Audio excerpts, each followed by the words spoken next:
Hi Sri Lankan travelers. ඔන්න ඉතින් මගේ පළවෙනි vlog එක මම අරන් ආව හැමෝටම මේක අපි plan කරපු දෙයක්. හැබැයි ගියේ දෙසැම්බර්. මම දැන් තමයි vlog එක create කරන්නේ. මේකට කියන්නේ අපි kayaking adventure එකට තමා ගියේ. ඇත්තටම මගේ ලොකු ආසාවක් තිබ්බා first time kayaking එකකට face කරලා බලන්න.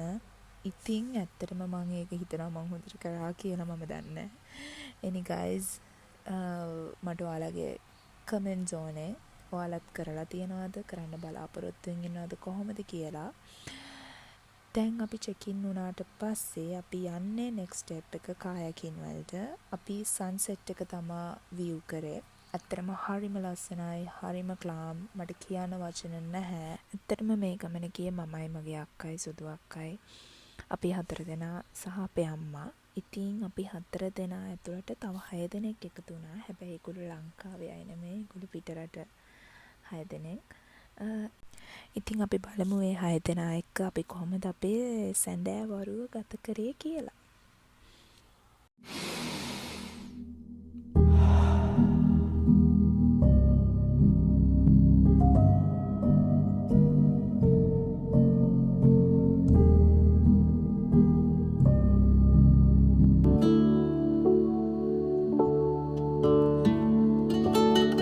තමාව සොරාගෙන ගියේ ඇයිද ඩැෆඩිල් මලේ හිමවාගේ සුන්දර අසකැන් රඳවාදේ මුමුණා කියන්නේ නලරැලි කඳුමානයේ ඔබ තාම මාගෙමයි වසත් කලයවනී ඔබ තාම මාගෙමයි වසත් කලයවනී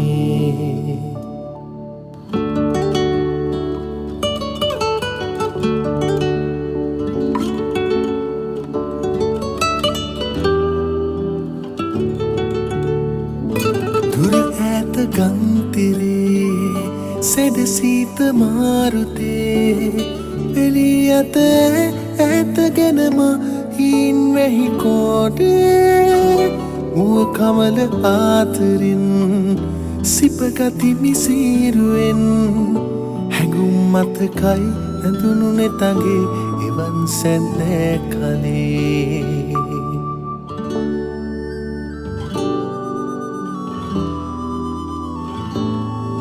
හිතමාව සොරාගෙන ගියේ ඇයිද ඩැෆඩිල් මලේ හිමවාගේ සුන්දර හසකැන් රඳවාදේ මුමුණා කියන්නේ නලරැලි කඳුමානයේ ඔබ තාම මාගෙමයි වසත් කලයවනී ඔබ තාම මාගෙමයි වසත් කලයවනී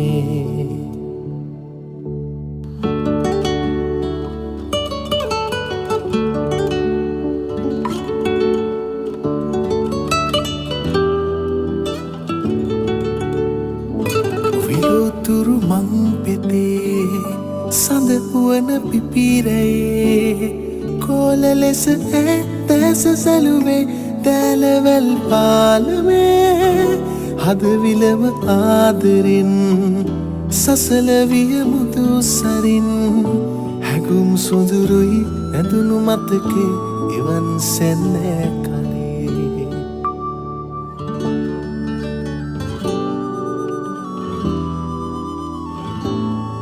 හිතමාව සොරාගෙන ගියේ ඇයිද ඩැෆඩිල් මලේ හිමවාගේ සුන්දර හසකැන් රඳවාදේ මුමුණා කියන්නේ නලරැලි කඳුමානයේ ඔබ තාම මාගෙමයි වසත් කලයවනී ඔබ තාම මාගෙමයි වසත් කලයවනී